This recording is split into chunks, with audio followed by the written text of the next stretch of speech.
ছোট এই উপত্যকায় কোনো স্থান বাকি নেই যেখানে ইসরায়েলি প্রতিরক্ষা বাহিনী হামাস নির্মূলের নামে হামলা করছে না।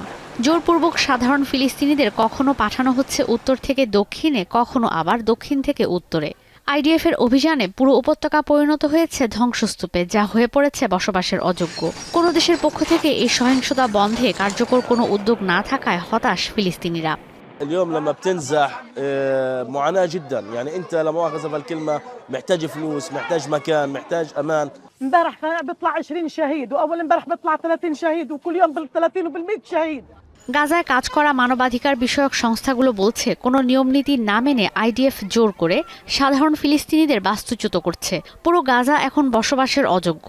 ইসরায়েলের কাছে অস্ত্র বিক্রিতে নিষেধাজ্ঞা আরোপের পাশাপাশি সাধারণ ফিলিস্তিনিদেরকে তাদের নিজ ভূখণ্ড থেকে সরিয়ে নেওয়ার বিষয়টি আন্তর্জাতিক অপরাধ আদালতকে তদন্তের আহ্বান জানিয়েছে মানবাধিকার বিষয়ক সংস্থাগুলো।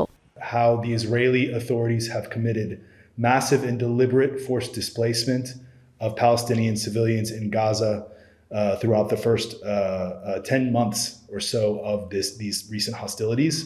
এমন অবস্থায় গাজা শহরের একটি স্কুলে হামলা চালিয়েছে আইডিএফ। হামলা হচ্ছে গাজার উত্তরাঞ্চল ও দক্ষিণাঞ্চলেও।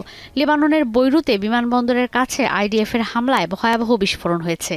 দক্ষিণাঞ্চলের বিভিন্ন স্থান থেকে জরুরি ভিত্তিতে সাধারণ মানুষকে সরে যেতে নির্দেশ দেওয়া হয়েছে। সিরিয়ার দামেস্কে ইসরায়েলি প্রতিরক্ষা বাহিনীর হামলায় প্রাণ গেছে বেশ কয়েকজনের।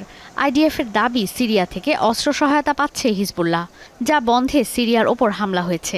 এদিকে লেবাননের বৃহত্তম রাজনৈতিক দল খ্রিস্টিয়ান পার্টির প্রধানও বলছেন, হিজবুল্লাহর এখন উচিত অস্ত্র পরিত্যাগ করে যুদ্ধ বন্ধ করা। שישנן רקטות ואמצעי לחימה נוספים שחיזבאללה משגר לשטח מדינת ישראל שיוצרו בסוריה והועברו לחיזבאללה מסוריה. אנחנו נתקוף כל ניסיון העברת אמצעי לחימה מסוריה לחיזבאללה. حد التحديات اللي عم نعيشها والأتمال الكبيرة اللي عم ندفعها مفترض نستفيد منها تنرجع الوضع بلبنان طبيعي.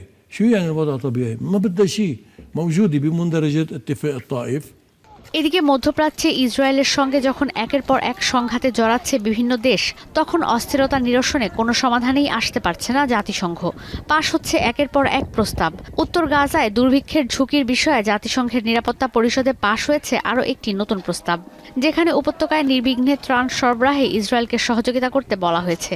জাতিসংঘের অভিযোগ, মধ্য গাজায় ত্রাণের গাড়িতে আগুন দিয়ে ত্রাণ চুরির মতো ঘটনাও ঘটেছে।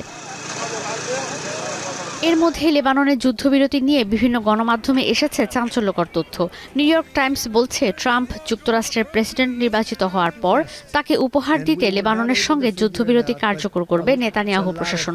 যদিও এই প্রক্রিয়ায় সমর্থন নেই ইসরায়েলিদের, তবে টাইমস অব ইসরায়েল বলছে পুরোই উল্টো কথা।